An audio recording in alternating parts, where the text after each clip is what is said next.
Hello and welcome to The Patient Physician. My name is Paul Smith and I am joined today by my co-host, Chris Fulbright. How are you Good today, sir? afternoon, Paul. Buddy, I am doing great. I am super excited about this one. This is going to be a fun conversation. I always get excited about guests, but as you were saying just before the show, it's just funny how life is, that you're talking about something, it's out there in the universe, and then here we are. Yep. We were talking independently about some of the questions and things that we'll hopefully be able to cover in today's show. We are joined today by Dr. Ben Edwards. Dr. Ben Edwards was inspired to be a small town country doctor while growing up in Belton, Texas, watching both his granddads. They were both old school general practice doctors taking care of the entire town. Now, after medical school, he and his wife, Jamie, moved out to West Texas, where he was the only doctor in the county at Garza County Health Clinic. After 7 years of practicing conventional medicine, a divine appointment opened up his eyes to root cause resolution medicine. He is the founder and CEO of Veritas Medical and Veritas Wellness, headquartered out of Lubbock. Welcome to the show, Dr. Edwards. How are you today? Thank you, Paul. I'm doing great. Thanks for having me on your show. Well, as I mentioned, Chris and I were talking about some of the things that are really connected to some of the work that you're currently doing. But before we even get there, why don't we just jump back a few years and start with kind of one of the things that we touch on with all of our physicians who are in practice, and what that motivating factor was for you to even become a physician, and how your early career evolved into this current work. Yeah. So early on, like you mentioned, my granddads were the two physicians in town. So I just grew up watching these guys take care of the whole town from cradle to grave, and impact everybody's life so profoundly. And, I just had that in me. I just wanted to help people. That's probably the generic answer most doctors give you, but that was it. I actually went to undergrad at Baylor, and part of me didn't think I was smart enough to make it to med school. Part of me didn't want the financial burden of all the debt, and part of me didn't want, so much time still, 4 more years of med school and 3 or 4 years of residency fellowship, maybe after that. So I actually changed my major 5 times. I was looking for something else besides medicine. Wow. But I just couldn't get anything else to satisfy that thing in you that, that you really want to just do. So I finally gave into the call. But so it was really just that I wanted to be like my granddads, impacting lives positively, like they did in a profound way. So went to UT Houston and then Waco Family Practice. And then I knew I for sure wanted to do small town, nothing against the big city primary care guys. I know you can help a lot of people that way, but I wanted to actually deliver the babies myself, not the obstetrician do it. I wanted to set the broken bone myself, not the orthopedic. As long as they were uncomplicated, basic things that a family practitioner could be trained in, do the colonoscopies myself, do the minor procedures. So that's what Waco trained me to do, and went out to Garza County to do that. So that was kind of really the start of it, just wanting to help people, plain and simple. Both my granddads are MDs. 2 uncles are MDs. Great-great-granddad was an MD. I didn't know anything about anything alternative to that. I didn't know about osteopathic medicine, chiropractic medicine, naturopathic medicine, which there are 8 states, I think, if last time I looked, 8 states in the United States that recognize and license naturopathic NDs. It's a full medical school. It's residency. They have prescriptive authority. They can order CAT scan. I mean, they're doctors. They just have this naturopathic understanding and education.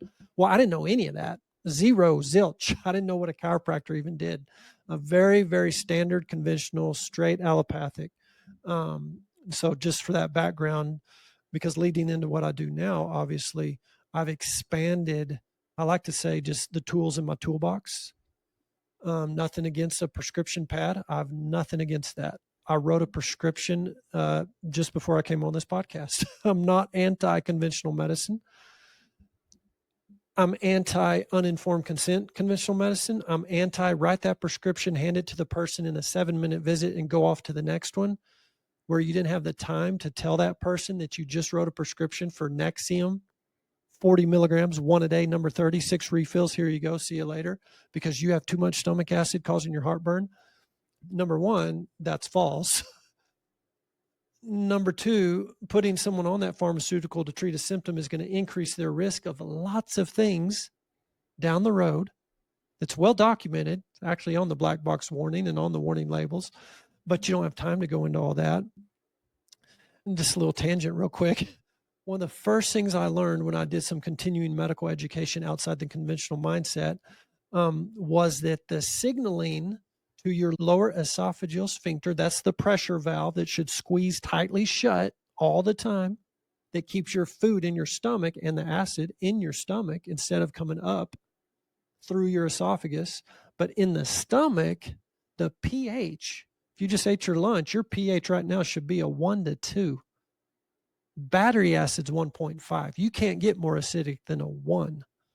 It's humanly impossible to make too much stomach acid, except for an exceedingly rare syndrome, Zollinger-Essinger syndrome, where you can make too much acid, but I've never seen it. Most doctors will never see that in their career. And the signal for that valve to squeeze shut is a pH of 1 to 2. As that pH rises, and stress will turn off your acid pumps. High sugar diet turns off your acid pumps. Not enough minerals in your diet, which our food's demineralized, and everyone's thinking low salt is healthy, low salt diets. But there are certain things that will cause that acid pump, to not engage fully, not put enough acid into the stomach. pH will be in that 3 to 4 to 5 range. Well, that diminishes the signaling to that valve, so you don't get a tight squeeze.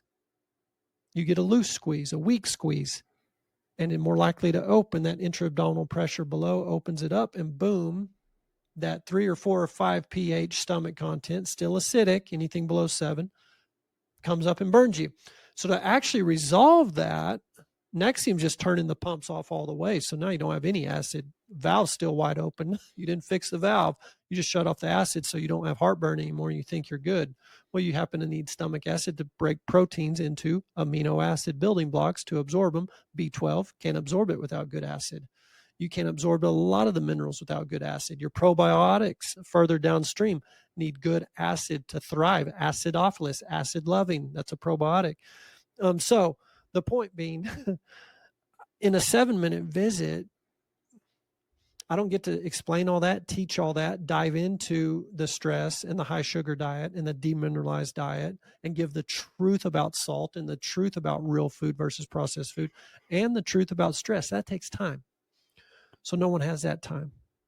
So this is a system problem. I'm sorry, I kind of went off on this tangent because where I was going was, I'm a conventionally trained doctor. But what I got to understand over 7 years of treating these patients conventionally with my 2 tools, the tool is a prescription pad and a scalpel. That's what United States trained physicians have, the 2 tools in their toolbox. And it's fine. There's a need for those.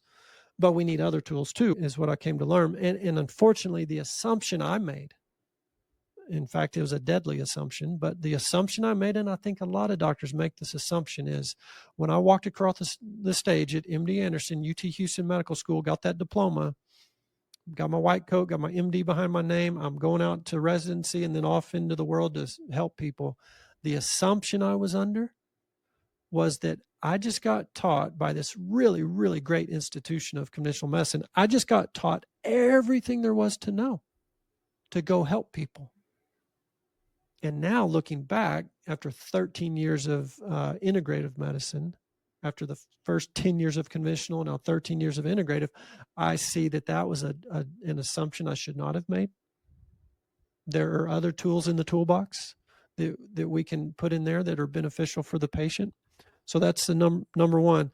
But so in the 7 years at Garza County Health Clinic, I was really, really good at those 7-minute visits. Waco Family Practice actually has a great little business class they teach their third-year residents of how the money side and the business side of insurance and Medicare and Medicaid and billing and coding and all the things. It's great. I subscribed to Medical Economics Journal back in the day. I still remember an article there. It sounds crazy, but it was an article from that journal. It had a tip on how to stay efficient in a primary care clinic. And the tip was have your nurse get some duct tape and make an outline on the floor with tape, coming out of your exam room 1, make a little path into exam room 2 and another little path into exam room 3, and just don't get out of that path all day long.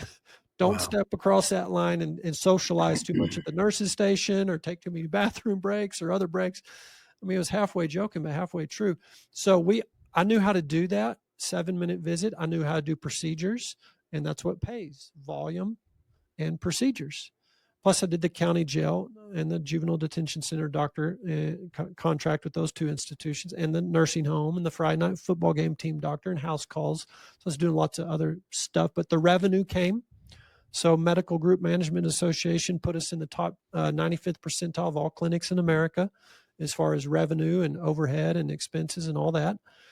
And Washington Post came and put us on the front, followed me around for a week, observed all this.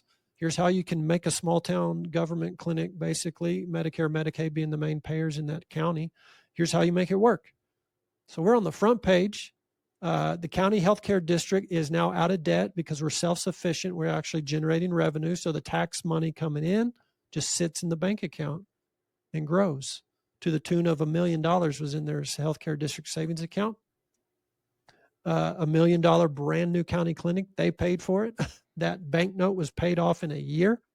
So now we have a brand new state-of-the-art clinic, $1 million in the healthcare district bank account, and front page of the Washington Post. So things were going super great. Living my dream, small town, country doctor, raising the family, 4 kids at the time. And I thought everything was just great.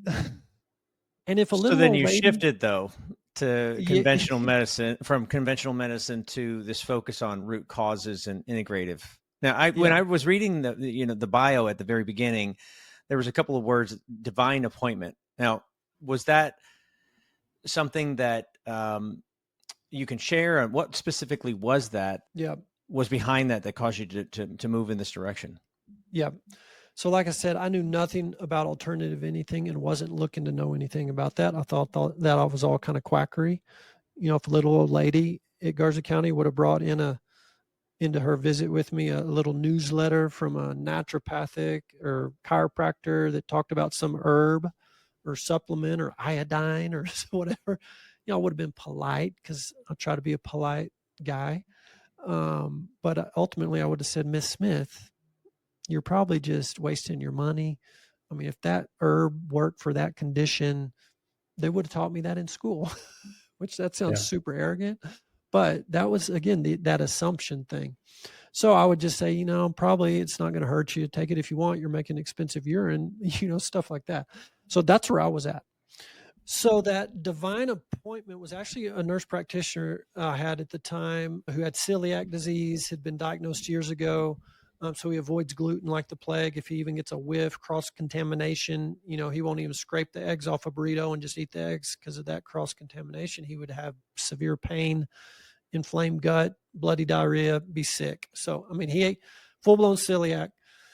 Well, he goes one weekend with his wife just to get away for the weekend up to Amarillo, a bed and breakfast up there.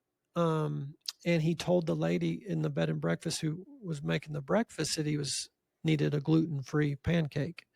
And that lady said, okay, we can do that for you.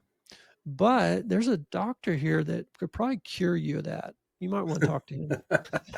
Yeah, that's what my That's nurse pretty. prac did. Just like Chris, That's he pretty laughed. gutsy right there. I Yeah. need the address Yeah. for this bed and breakfast already.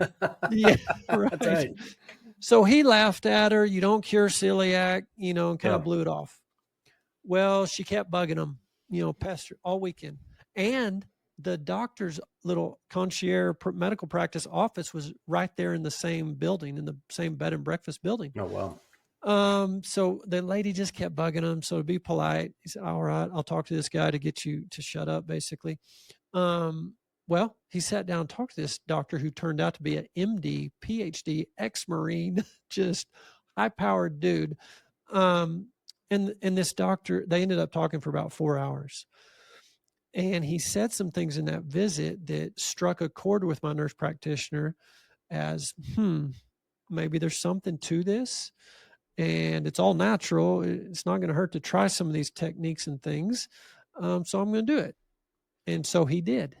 Now, he didn't tell me this at the time that he was doing this, but he proceeded to implement some of these things. And over the next 3 to 4 months, I did notice that my nurse prac, he was trimming up, wasn't real overweight, but a little bit fluffy. And he was trimming up that edematous, inflamed look. His complexion was better. His mood was better. His eyes were brighter, just seemed more energetic and lively. And he was telling me his personal times on his bicycling. He was a cyclist. He was hitting these personal records. Like, man, he just seems like he's really getting fit and healthy. And then after about 3 or 4 months, he dropped the bomb on me. He's like, Doc, I didn't want to say this until I knew for sure, but I'm pretty sure I've cured my celiac. And I laughed. Like, is it April Fool's or something? I mean, what are you talking about? You don't cure celiac. And basically get back to work, And he was kind of offended that I wasn't curious or wasn't happy for him. He went to the break room, got a breakfast burrito that a drug rep had just brought that morning, brought it out and ate it right in front of me. Then he went to the local hamburger joint, Holly's Drive-In, got a burger for lunch, brought it back to the nurse's station, ate it right in front of me. And then Slayton Bakery cookies, a drug rep brought. And he ate those right in front of me, all in one day, 3 different gluten exposures. And he's telling me that he's going to be fine. And he was. He didn't get sick. He didn't go to the bathroom. He didn't call in the next day. He was good. And of course, I'm starting to think in my mind, what in the world? This is going to be a delayed reaction. Just wait till tomorrow. Or maybe you were misdiagnosed. You weren't really celiac. I actually called his dad, who's a doctor and was part of the diagnostic process, and confirmed it was a true diagnosis. I just couldn't believe it. Started just trying to, well, maybe he had this weird miracle cure. God just cured him, a one-off kind of thing. But he's telling me the whole time, no, doc, did you know gluten's a protein? Did you know the stomach acid breaks down proteins? He said, imagine putting a piece of protein into a vat of battery acid, a pH of 1.5. That battery acid is going to dissolve that protein down to amino acid building blocks. And there's 94 different species of probiotics in our gut that we know break down gluten. So perhaps if you could get your pH back to the 1 that it should be, and you could repopulate your gut with a diverse microbiome, your average American is down to between 3,000 and 5,000 different species, where an ancestral tribe eating ancestrally, living ancestrally, like in the Amazon rainforest, they're up at 30,000 species. So we've lost diversity. Wow. But these were things he was saying, and that's what he learned from that doctor. Is there some stewardship stuff you could do? He started to learn about epigenetics, the BRCA gene, the ApoE gene, all these genes that predispose us to things. Not denying they're there, but can you keep those genes turned off? Genes are books on a bookshelf. What's causing them to be opened up and read or expressed? And the literature is clear on this now. It's these external things. Epi means outside or above the genes. And these things that'll turn genes on and off. So there was just so much more depth to it. And I can't go into all the things that take too long, but basically there were some nuggets of truth in here and facts and scientific evidence-based that convinced my nurse prac to do this, and he did.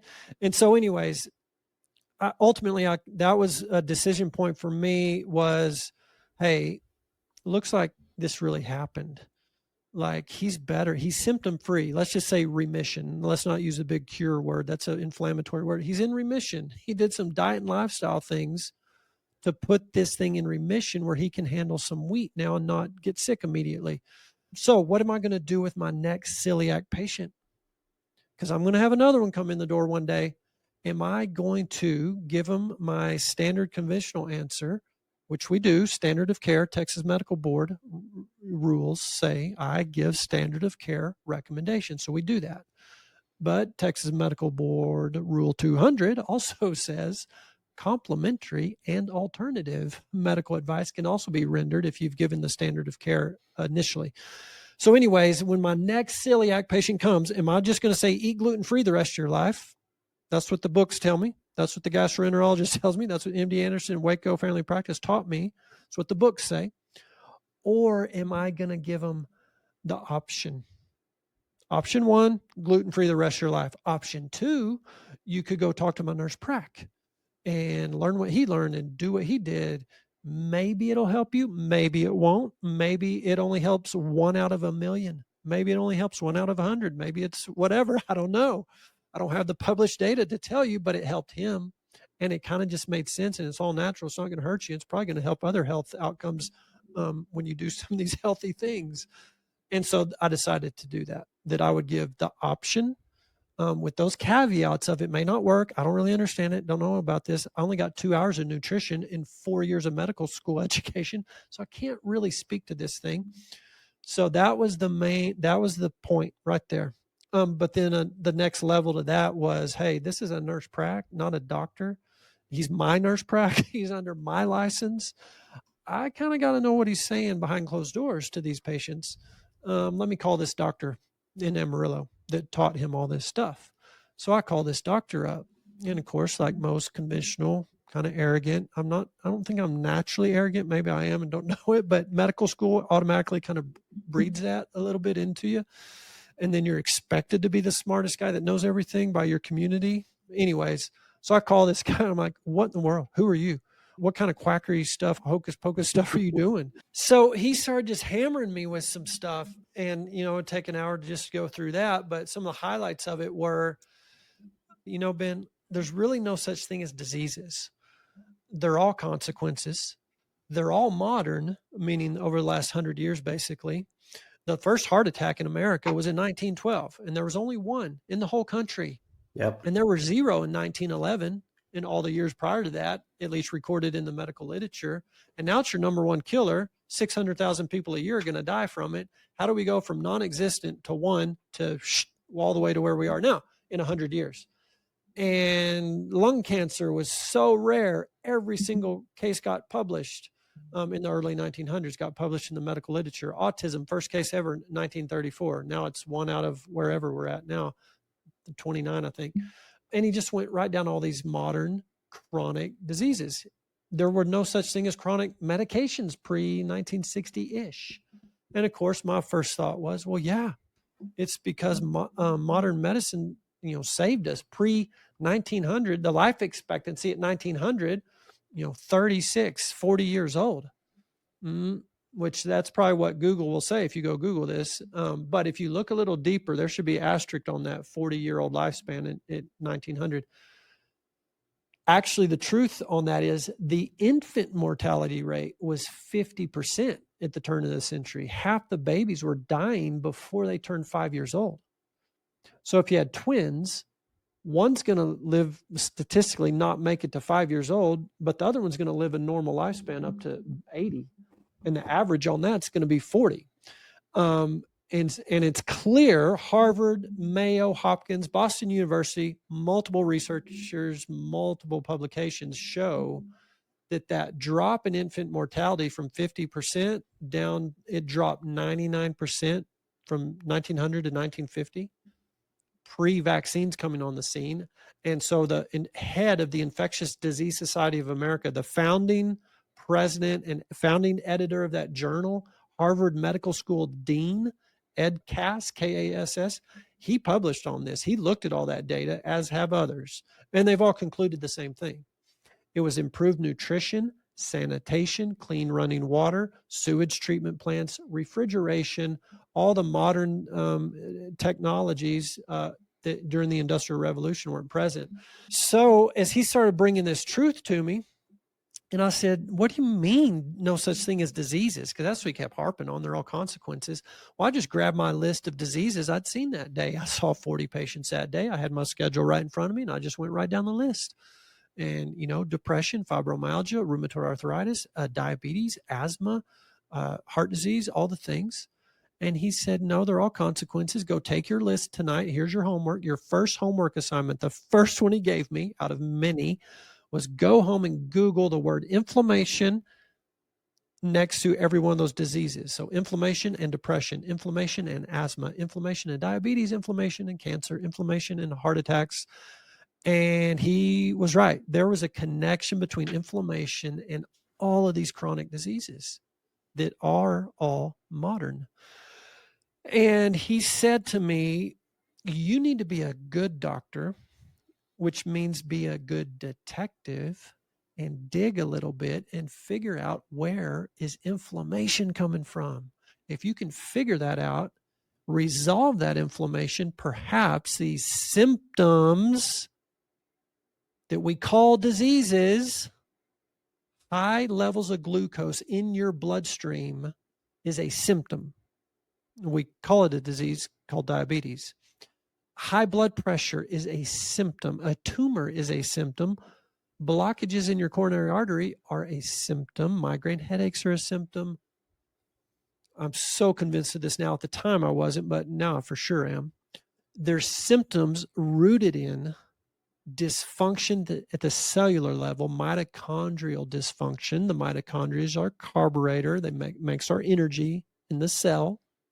And that's where inflammation comes from. If you have a carburetor that can't make enough energy, enough miles per gallon, and is making way too much exhaust, the black smoke coming out the tailpipe, in the human body, those are free radicals. But if that engine is doing this in the cell, and you have hundreds of engines or mitochondria per cell, thousands in some cells, and if they're all not tuned up, and your miles per gallon, your ATP production is down and your free radical production is up, that's it. That's an inflamed cell. And that inflamed cell, you stack enough of those together in a tissue group, a muscle group, an organ system, say your brain, you're not going to fire those neurons off as efficiently. You're not going to be able to remember those figures and names and equations and all the things. Memory starts to go, brain fog, some people call it. Or if that's in your pancreas, if that anywhere, you will get dysfunction of that organ. If your white blood cell is sluggish and not full of energy and has too much free radical exhaust, it cannot go identify and kill cancer cells or COVID germs near as effectively as if it were a really dialed in, tuned up mitochondria. That white blood cell that's tuned up, it is amazing. It will get after it and it will find cancer and COVID and flu and tuberculosis and everything else. So that's kind of a long answer. And it took me a year. So for any physicians listening that this maybe kind of makes sense, well, it was kind of making sense to me too. But then that other part of my brain would kick in and I just couldn't believe it. I'm like, there's no way this could be true. And especially when this doctor in Amarillo told me type 2 diabetes is totally reversible. Just probably every time, almost every time, if not every time, reversible. And this is in 2012. Maybe now in 2025, maybe doctors kind of see that or understand that. Hopefully they do. But in 2012, it was like, what in the world are you talking about? You don't reverse type 2 diabetes. That's a chronic progressive disease. And I went to the American Diabetes Association's website and I screenshotted that phrase on their website. It said that type 2 diabetes is a chronic progressive disease that will need to be managed with diet, medications, and eventually insulin. That's what they said. That's what I believed. I told that doctor in Amarillo that, and he said, no, it's not. It's a consequence of mitochondrial dysfunction. Be a good doctor, dig deeper, and fix the mitochondria. And then he said, just go home and Google this guy. And I don't remember this guy's name. I just remember he's an engineer, African-American, middle-aged guy, type 2 diabetes. His A1C was in the 11s. And he laid it all out on YouTube, his journey. And he reversed his diabetes in a matter of months with diet and lifestyle stuff. And I couldn't believe it. I mean, his A1C was totally normal off meds. And I told my wife, I woke her up in the middle of the night. I was watching all these videos and said, this guy just reversed his diabetes. That's amazing. And if this is true, because half of Garza County is diabetic and the other half is going to be diabetic in a matter of time. I diagnosed a 7-year-old in Garza County with type 2 diabetes. And when you're diabetic, as we all know, probably you increase your risk of Alzheimer's and cancer and heart attack and stroke and, of course, dialysis and amputation and blindness and all those things. So if you can actually reverse that, then you just mitigated that person's risk of cancer and Alzheimer's and heart attacks, all the top killers. Amazing. So that really, really got me kind of thinking. But cognitive dissonance kicks in. This can't be. How could this be? If this were true, MD Anderson, Waco, American Academy of Endocrinologists, they'd be teaching me this stuff. They'd be saying this stuff. How can you, up in Amarillo, one little doctor, yeah, you're an MD, PhD, ex-Marine, pretty high-powered dude, but still, How could you be right and all these other doctors be wrong? The American Diabetes Association be wrong. And what I came to understand over time, and I'd encourage my colleagues who might listen, is to understand that it's not a matter of wrong or right. The way we are trained in the American Diabetes Association statement actually is right and correct if you choose that option. If you choose to treat a symptom, high blood sugar, that's what the pharmaceuticals do. And even the nutraceuticals, berberine, it's an herb that'll bring down blood sugar head to head with metformin, your number one prescription for type 2 diabetes. They've done studies, peer reviewed, published, berberine versus metformin. They both dropped the A1C to, closer to 7. But that's still just, the focus is wrong. The blood sugar coming down. That's just treating the smoke, not the fire. That's like sitting on your living room couch. Your living room's filling up with smoke tonight while you're watching TV. Well, you can hop up off that couch, open the windows, the doors, get the fans going, clear the smoke, and then just sit back down on the couch while the fire's burning in the kitchen. Well, you're going to burn your house down. You're going to suffer. You're going to die early. And it turns out Victor Montoya, Mayo Clinic, this is like 2016. He had the idea. He's an endocrinologist.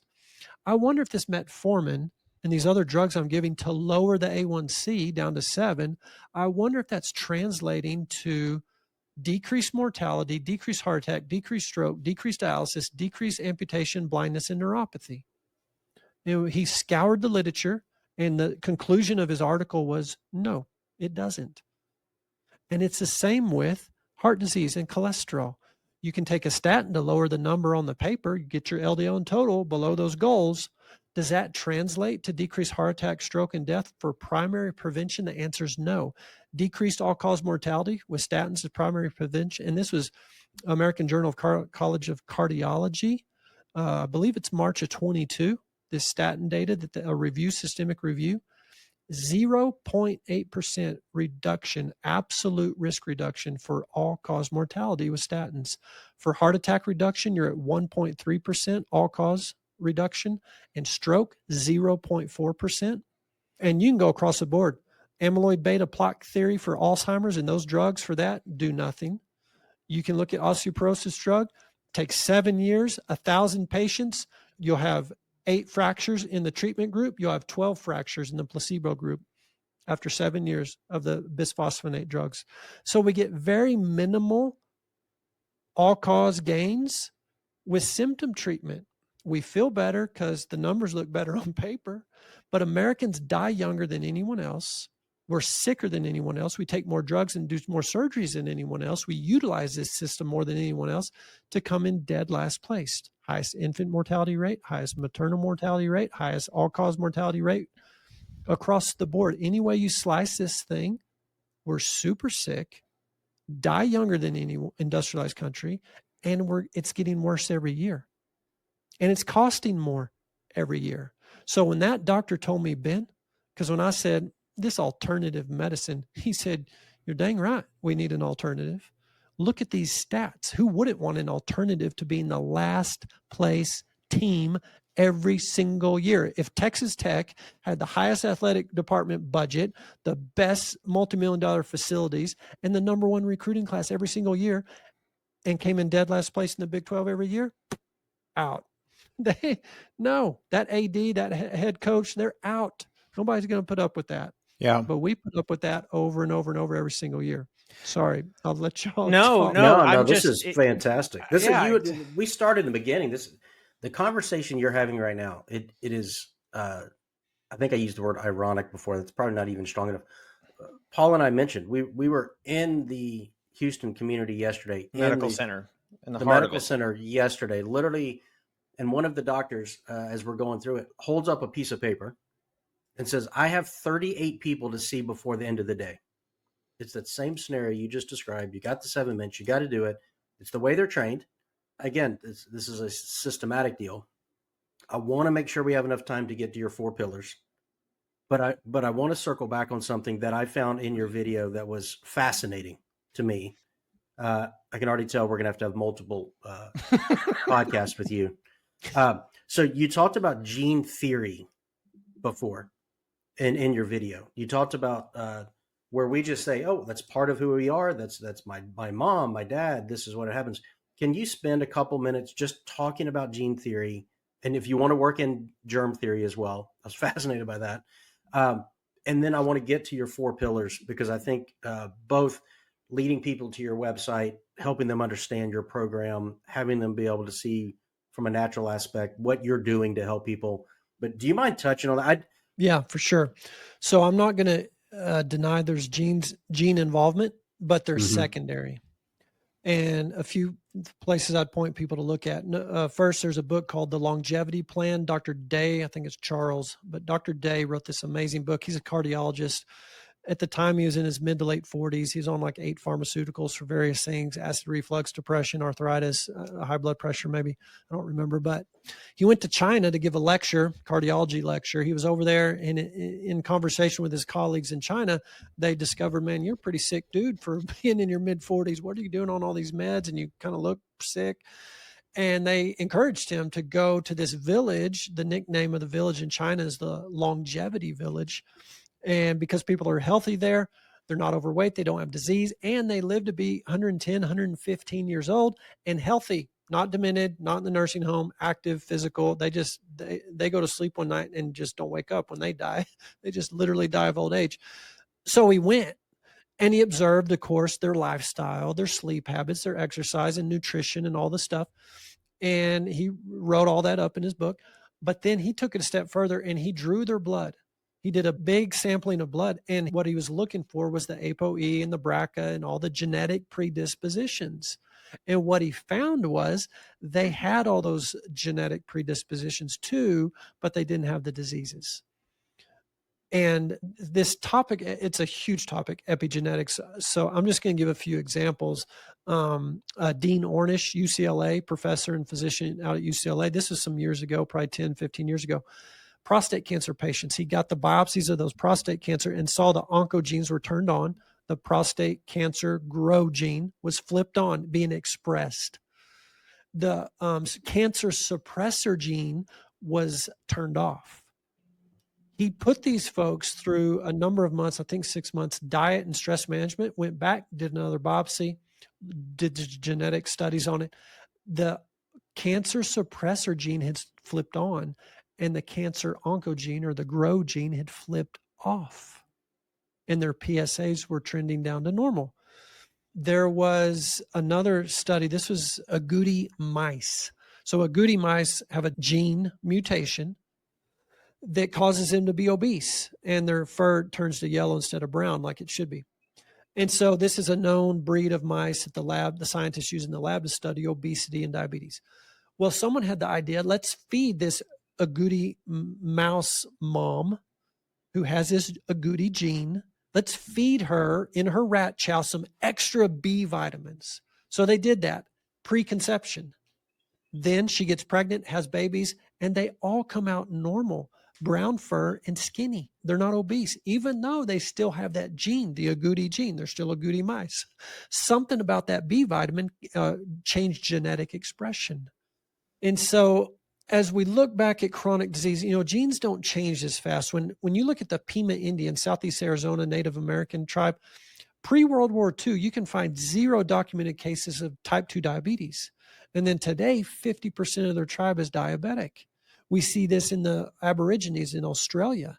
I mean, the government spent millions and millions of dollars on programs trying to deal with the Aborigine diabetes explosion, until 2 young kind of social entrepreneur filmmakers came in and said, why don't you just teach them how to eat what they used to eat, what their grandparents were eating? And they did. The diabetes went away.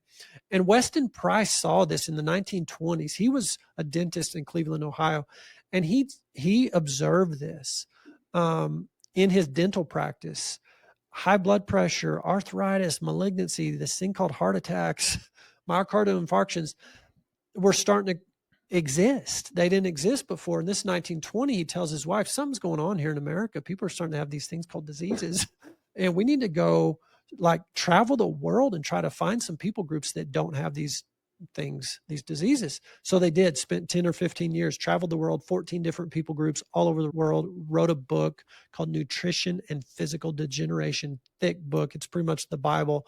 of nutrition medicine, in my opinion. And this is Native American tribes in Canada and Alaska, Eskimos, South Pacific Islanders, Amazon rainforest, British Isles, Swiss Alps, Africa, 14 different groups. And what he observed, if the people were eating their native diet, they had zero disease. But once they switched to what he called modern food, which was processed white flour and processed sugar, he noted within one generation of that happening, chronic disease was setting in. Even noted tuberculosis resistance is what he called it. There were tribes or villages that would just be like impervious to tuberculosis. It was in the country, in other villages close by. It was ravaging certain villages.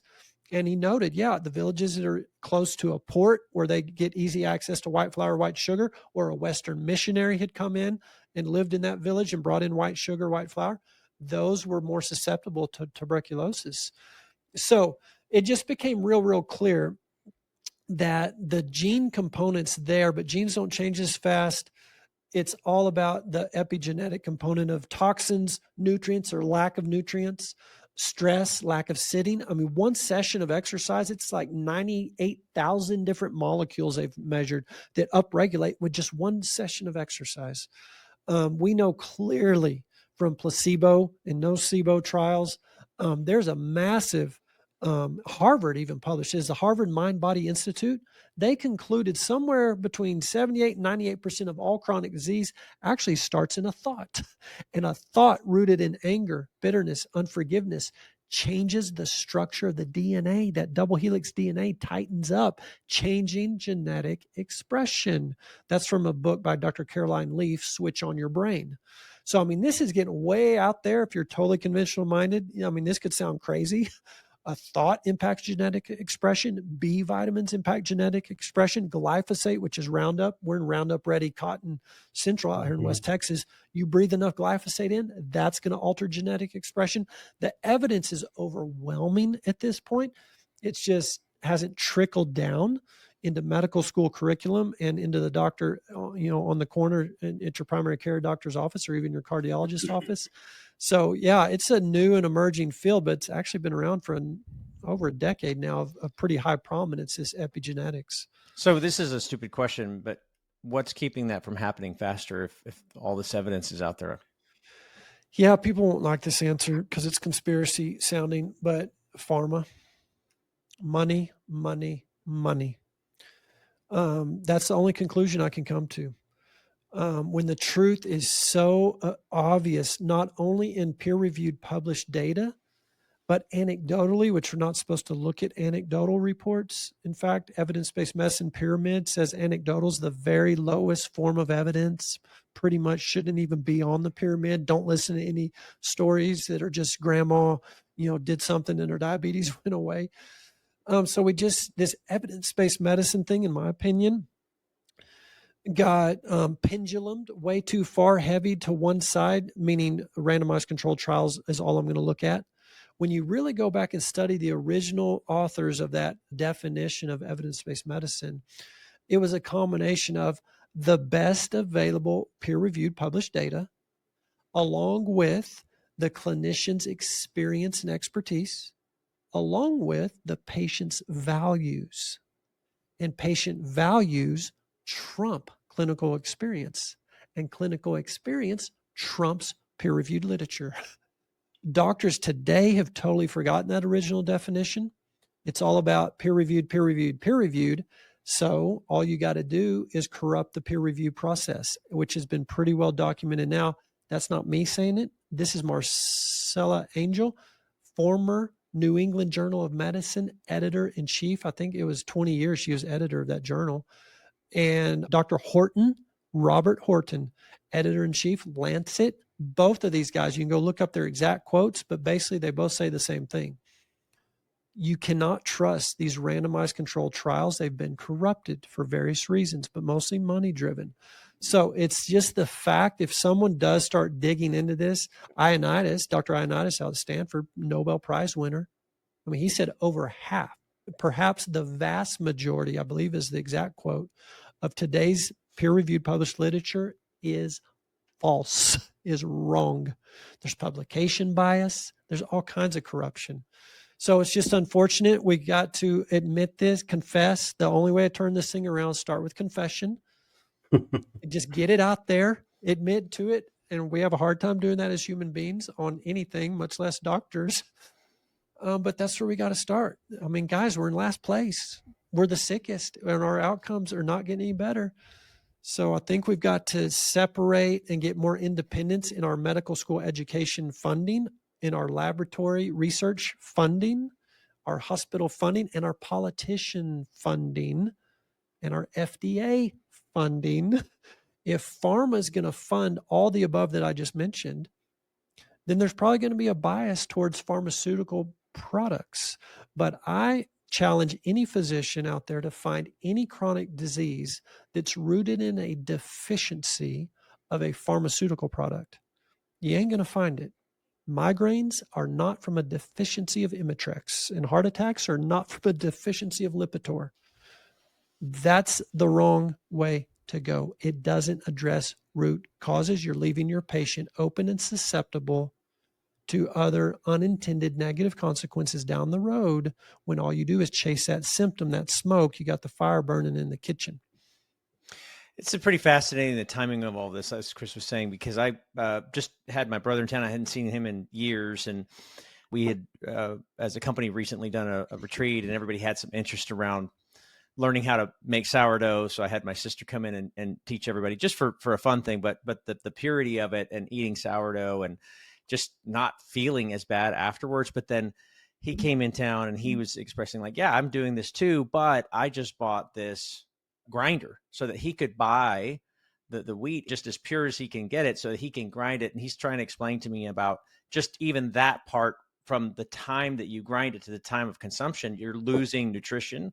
And it just, I know this is a far out piece of the bigger picture of what you're really addressing around nutrition, but just that small piece of really the time and how it's done.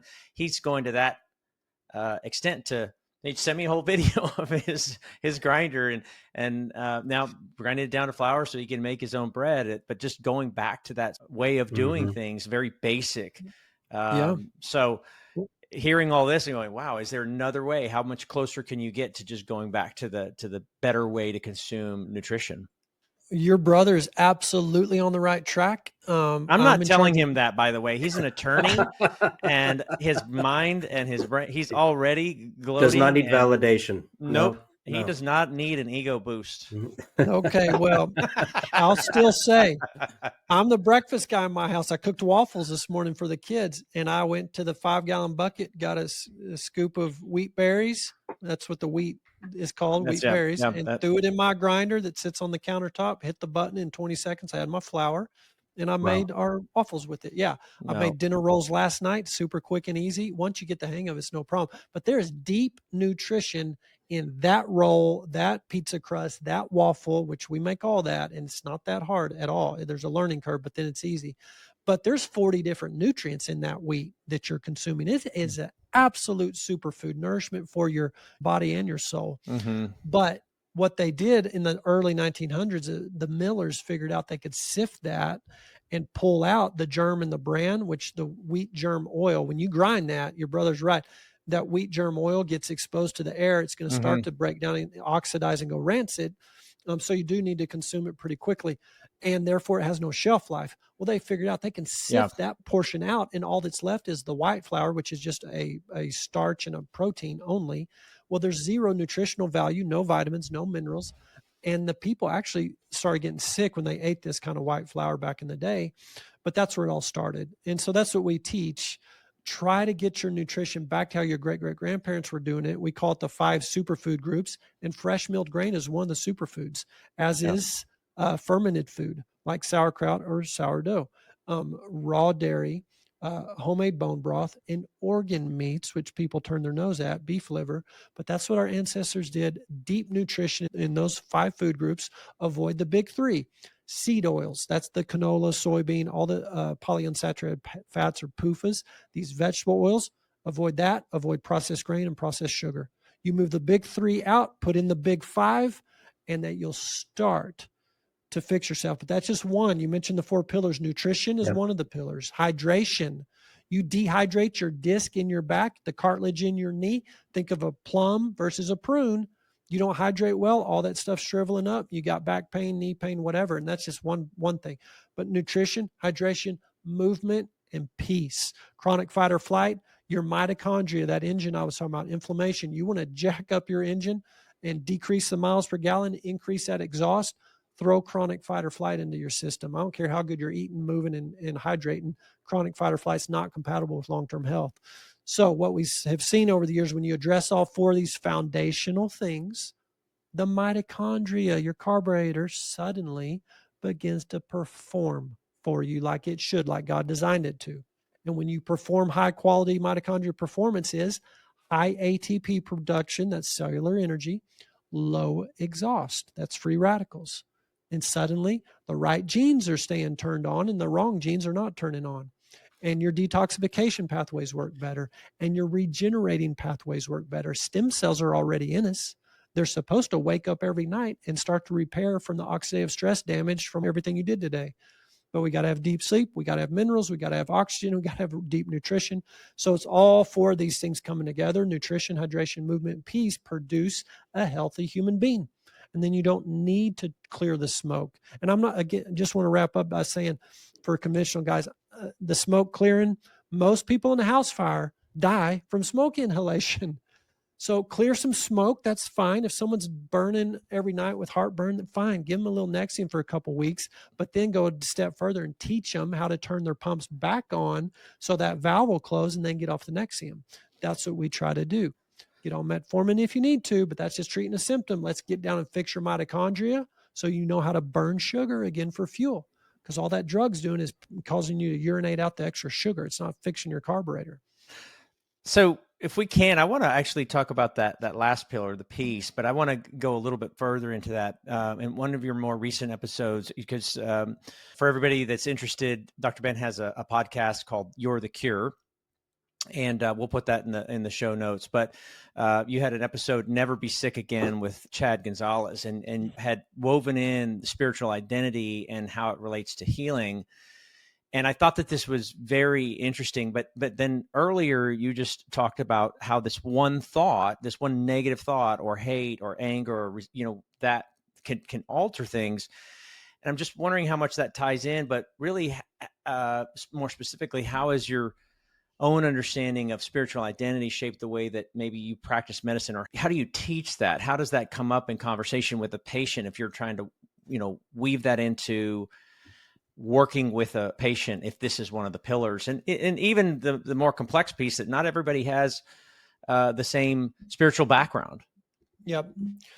Yeah. So it's very patient dependent. It's so individual and unique. And so regardless of anyone's beliefs, backgrounds, they don't believe. And even if you don't believe, well, you're believing in something, even if the something's nothing, then nothing came from something. So it's very individualized. But in general, I'll give you my thoughts. For most people, my approach is going to be a little more scientific because we tend to be a left brain, logical, rational, prove it to me, evidence-based. Where's your proof kind of society? And quantum physics does bring a lot of the proof, actually. But the autopilot nervous, so we have the voluntary and the involuntary parts of our nervous system. So voluntary, that's the nerve that controls my bicep. It's not going to move till I tell it to move. My jaw, it's not going to move till I tell it to move. But then we have the involuntary, this muscle inside my chest, it's beating, squeezing every second for the rest of my life. I'm not telling it to do that.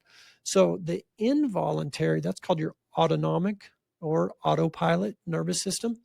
That system runs in one of two gears, first gear or second gear, rest and digest or fight or flight.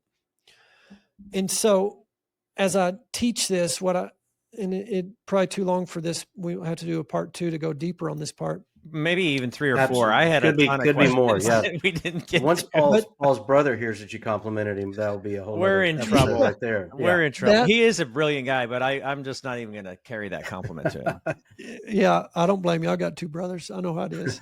But that autopilot nervous system is actually under the influence of or programmed by your heart beliefs. So regardless of your religious background, we have beliefs about ourselves.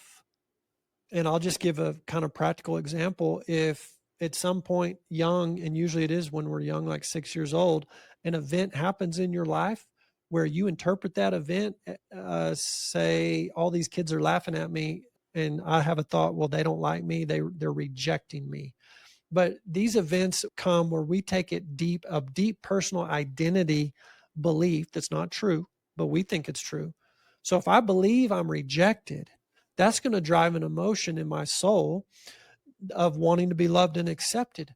So now I'm extra sensitive for any body language or verbal language from anybody that says, I accept you, I like you, I love you. So in our culture, first grade, you go to school, and that first 6 weeks, you make all A's, and your name gets put on a little deal in the newspaper, at least in the small town I grew up in, it did. So everybody at church the next week said, I saw your name in the newspaper, all A honor roll. Good job, little Benny. Keep it up. Well, that made me feel accepted and loved. So I'm going to do that again next time. And you do that every time. And you layer that on with, you get first place in the arts, craft, and science fair and get a big trophy. Hey, good job, good job. You get MVP of a soccer tournament in first grade. Hey, really good job. So you get confused, or a belief that you have to perform. It's a performance mindset. In order to be loved, accepted, you have to perform and be number one. And then I picked up on the fact that if I keep everybody happy, like my teachers, then they give me positive vibes and good feedback and smiles and hugs and stuff. They like me. If I keep my friends happy, my coaches happy, my Sunday school teachers happy, my parents happy, well, that's a people-pleasing mindset. Now, these are heart belief. These are layers of things. I'm seeing the world through these goggles of a core identity. I'm rejected. Now, man pleasing and performance on top of that to keep that emotion from me feeling that thing. So I'm going to live my life now making decisions through those goggles. And we get a little messed up because we think we got to get all our circumstances just right for us to be at peace. It's the goggles. You've got to interpret your circumstances through truth goggles, not these lies. And it's so intertwined with our identity, our self-worth, and our value. So it's obviously a real personal journey, spiritual journey, but most sick people are really open to that. And what I believe is happening, it's just my personal belief, that mitochondria that's burning your fuel for energy to make ATP and not as much exhaust, I think there's a vibrational frequency it resonates at, kind of like a tuning fork. You hit it, or that opera singer hits that note just right, and it shatters that chandelier. There's a frequency when you're walking in true peace and truth, that mitochondria just goes to another level, and it's able to process fuel for energy much more efficiently, is what I believe. I don't know that I can prove that, but so it's beyond just stress management. That's not it, because that's not dealing with your core belief. So again, it's a real personal journey, but yeah, I think as we understand more and more, clear up who the creator is and who he says we are, those two question marks, we get that more cleared up, you can walk in true peace despite your circumstances. I did not think that this was going to go this direction. It's fascinating, just all the pieces, and it just leaves me with so many questions and curiosities that we had a ton that I just know that we're not going to get to. But I was sitting here thinking, when you're going through all this stuff, obviously it's hard, especially in today's environment. Chris said that the physician we saw yesterday had 38 patients, and this is normal. It's normal to have to see that many people. There's no way in the current setup that you can go through any of that stuff with somebody to talk through all those things. There's just no way to really treat somebody.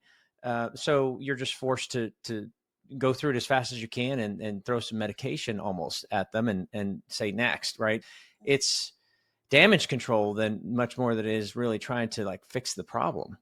Yeah, absolutely. It's symptom management. It reminds me when my wife had a slow leak on her tire one time, and I didn't have time to like fix it. So I just aired it up. We had an air compressor. I just aired it up, and it's a really tiny hole. So it took like 4 days for it to get flat again. And so on day 4, I aired it up again. And I just kept doing that over and over because it was so quick, so easy, so cheap. My copay covered it. But I wasn't thinking about the unintended long-term potential things that, the life of that tire is probably going down because of the way it deflates and you're driving on it. The alignment was probably getting off. I don't know about shock the tear struts. is getting bigger, the hole. Yeah. And increase her risk for a blowout and a rollover probably, and could have died. So all those negative long-term because of the quick fix, quick, easy. But yeah, it's a system problem. Number one, the doctors aren't trained in nutrition or lifestyle or any of this root cause stuff. They don't even know it. Number two, they don't have time. Even if they start to learn it, they don't have time to implement it. Number three, standard of care isn't any of this. Number four, the reimbursements aren't tied to any of this diet and lifestyle stuff.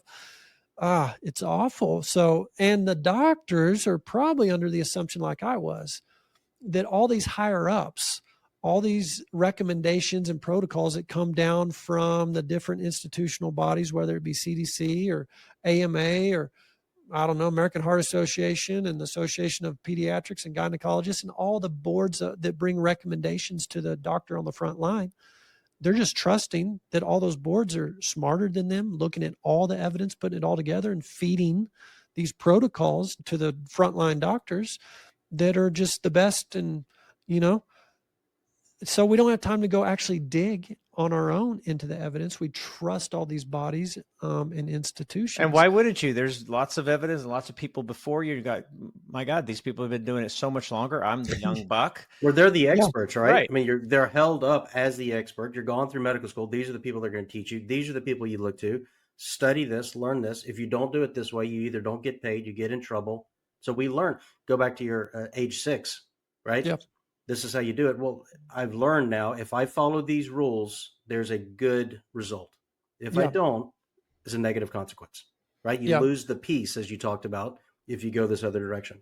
So, and that's what I came up against when I started to be introduced to this other stuff, this alternative stuff. It was a hard year of being faced with a lot of stuff that resonated in a part of me. It totally resonated. This is true. This makes sense. And he can point to stuff like I can go to my physiology book and see that, yeah, he's right. Gastric pH 1 to 2. That's the normal level after a meal. But then I was faced with that reality of, well, man, I don't have time to talk about this with the patient. And actually, that's what happened after I did start to learn all this. And I didn't mention this part. The final piece for me after a year of arguing, basically, that doctor said, I'm tired of arguing with you. Just send me your 10 sickest patients, the ones that are so sick, and you've already referred them to all the specialists, and they're back in your office. They've been to UT Southwestern, the smartest of the smart in Texas, no offense to UT Houston or Baylor, but they've been to all the specialists, and they're still back. They're not better. Send me those. The ones that when you see them on your schedule that day or they walk in, you see them on the waiting room, you kind of cringe on the inside because you ain't got nothing for them. Your worst lupus patient, your worst fibromyalgia patient, your most depressed patient, your brittle diabetic, maxed out on oral meds, time for insulin because he's uncontrolled high sugar and he refuses insulin. Like all your hardest ones, send them. And I did. 10 super sick, super hard, tough, been everywhere, tried everything. And they all, 10 out of 10, came back well. I'm talking no more diabetes. Off their meds. This guy was on triple therapy, oral hypoglycemic agents, diabetic meds. He's a coach, 74-year-old coach. Time for insulin. Coach refused. I'd rather die. I'm just sitting in my recliner anyways, neuropathy. I have shortness of breath. I can't. He was 330 pounds. I said, well, there's this doctor. He doesn't even believe in a disease called diabetes. If you want to go see him. And that guy jumped on. He said, yeah, where's he at? How can I get to him? And that dude came back in 4 months and his A1C was in the 5s. He was off all his meds. Not only did he not go to insulin, he stopped his 3 oral meds and he was off his heartburn med, cholesterol med, blood pressure med. The guy was well and he had a tear in his eye and he said, Doc, thank you for sending me up to that guy because now I got my life back. I can get out in the garden and pick the garden with my grandkids. So that was it for me. My patients, 7 years with these patients, they're my patients. I prescribed these meds. I referred them to the specialist. I knew these people, went to church with them. My kids went to school with, it's a small town. They're not lying. They're not making this up. I witnessed this, even though it's just anecdotal. And that was it. I told my wife, these people got well. I've never seen people get well like this. I went to med school to help people get well, and I have never, ever. I've got to do this. I've got to learn more about this. I went to the hospital board and I told them, And these are all my friends. They're my patients. They're just farmers in the community that make up the hospital board. And I say, guys, you won't believe this. Acid reflux is reversible. Diabetes is reversible. Lupus can go into remission. Like, it's diabetes. And, I just can't not do it.